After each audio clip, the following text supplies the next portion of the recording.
Weekly check-in time with Mayor John Tory. Plenty of questions about our city's response to COVID-19 coming up in just a second. Good morning, Mayor. But something I want to get to first, how's the city looking to address concerns that the Ontario Human Rights Commission report says that Black residents are more likely than any others to be arrested, charged, possibly have force used against them? Well, the police board meeting next week will take a look at an agenda for change that I think is as long as I've ever seen. And it is founded on the notion that we're looking very hard and taking a very careful examination of every possible way in which we can detask the police so that, for example, with mental health calls, of which there are 30,000 plus each year for people in distress, we could have those actually carried out not by the police, but rather by mental health professionals and things like that, which would result in some alterations and reallocations of money from the police to other people to carry out these responsibilities. And I think that the very fact we're having the discussion is going to, and the very fact there are reports out like from the Human Rights Commission, I mean, there is no other way really of explaining, one of the examples in there is when an officer comes up beside a car on a traffic stop, why are Black people 15 times more likely to get a ticket for an expired license sticker than a white person? I mean, there really can be no other explanation for that other than that there is some element of systemic racism that is evident in policing and in other aspects of our society here in Toronto. So we're going to be very aggressively addressing this. I think the agenda for change from both City Council and the Police Board is as extensive as any one that exists in North America. And now we're going to implement it. That's the key, really, is to get it done. Wanted to talk about that off the top, and now I want to switch to schools. They're starting in just weeks from now. We don't know exactly what it's going to look like just yet. But I'm wondering what your advisors are telling you about how the return to class may affect the spread of the virus in the wider community.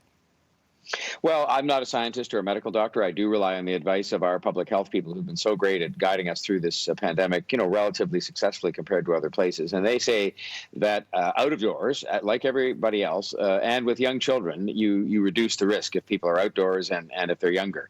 But once you take kids indoors, which of course most of the school year will be, then you have to really be rigorous with respect to everything from disinfection to physical distancing to the wearing of face coverings and so on. And I think the provincial plan that's been brought forward addresses many of those things, but they themselves have said it's a living document that is subject to further improvement. We, as a public health body here in the city, have suggested to the school board some other measures that could be taken to enhance physical distancing, for example, the distance between kids in the classroom. And the province says they're going to make some further announcements on that. So we hope that really what happens here is that everybody can sit down together. It just shows signs sometimes of drifting off into one of those kind of polarized political debates that we see going on in the United States, which I think has inhibited their ability to deal successfully with COVID-19. We've been united here. We've stayed united. We've worked together. We've listened to the experts. And I think if we continue to do that, and that means everybody sitting down, teachers, educators of every other kind, school boards, provincial governments, city governments, public health people, we can fashion a return to school, which I think is in the best interest of the kids. They need to get back to school and need to have the structure of school and the socialization of school. And so we just have to get it right. And I think we're on the path to doing that. We've got some more work to do. Now, we're in the throes of summer right now. We're looking forward to another gorgeous day in the city. But with cooler temperatures just around the corner, I'm wondering how the city's response to the virus is going to change potentially in the fall.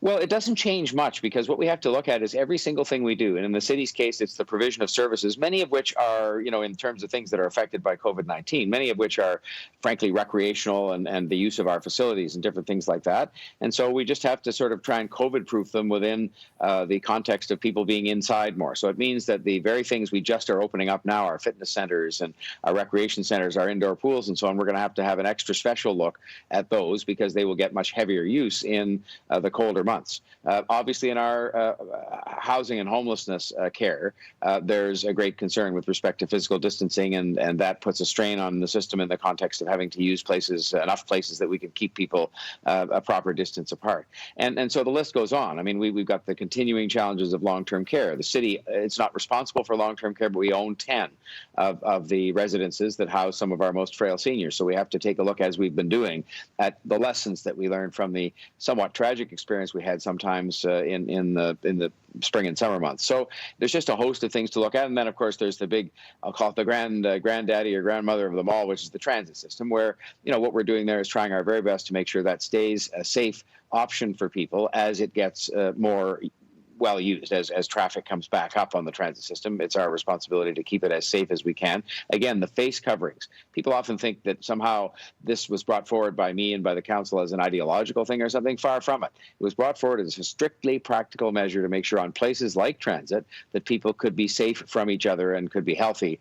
And the face covering, of course, helps you stop spreading your own germs to somebody else and vice versa. I'm in for Melanie Ng this week, but normally I'm on City News covering international news. And I'm wondering, when you look at the world stage, are there cities in the world that you look at for inspiration? Maybe you're borrowing ideas from when it comes to the coronavirus response? I have throughout been borrowing ideas from any city I could see them. And in the early stages, especially, I went on quite a few of these kind of virtual teleconferences on Zoom and so on, and listened to other mayors and other city officials talking about what they were doing. And especially in Europe, it was useful to us because they were sort of ahead of us in timing on the pandemic. And so we started to hear about some of the experiences they were having with transit, with childcare, with face coverings, with restaurants. And we have listened very carefully and watched very carefully what they've done. I think the key here hasn't been so much that we came up with a bunch of ideas from elsewhere or our own. The key here has been that people have complied with them, and we've avoided this kind of polarized discussion. So that people are wearing the face coverings, people are adopting physical distancing in bars and restaurants. And what we have to make sure we remind ourselves of is to continue that behavior, even though the case counts are way down. The need for people to avoid crowd scenes on beaches and in patios, the need for people to wear the face coverings really all the time if they possibly can.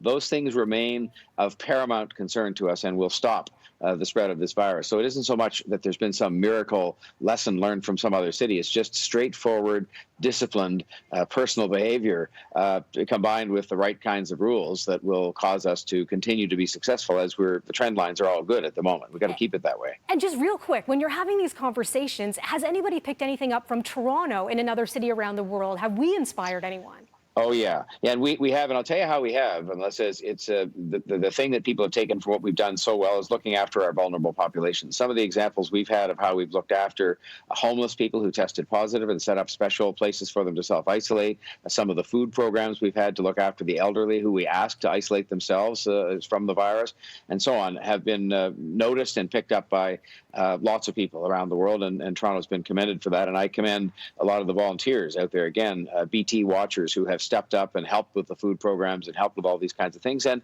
BT watchers who've just followed the rules. I mean, that's the other inspiration people have taken from Toronto, especially in the U.S., where they see the difference between this, the fourth biggest city in all of North America, has had a track record that has not been perfect, but has been one that I think people take a look at and say, well, they're doing well up there. And that's largely because the people that are out there watching on BT have gone along with what we've asked them to do with the face coverings, the physical distancing, the social circles, and so on. So let's keep it up. Yeah, let's be an inspiration to the world. Thanks so much for joining us this morning, Mayor Tory. Appreciate it. Thank you very much. Have a great day. Bye-bye now. Now, for the latest on what's happening in our city and in the fight against COVID, join us for more at City News at 5 and 6 or anytime at citynews.ca.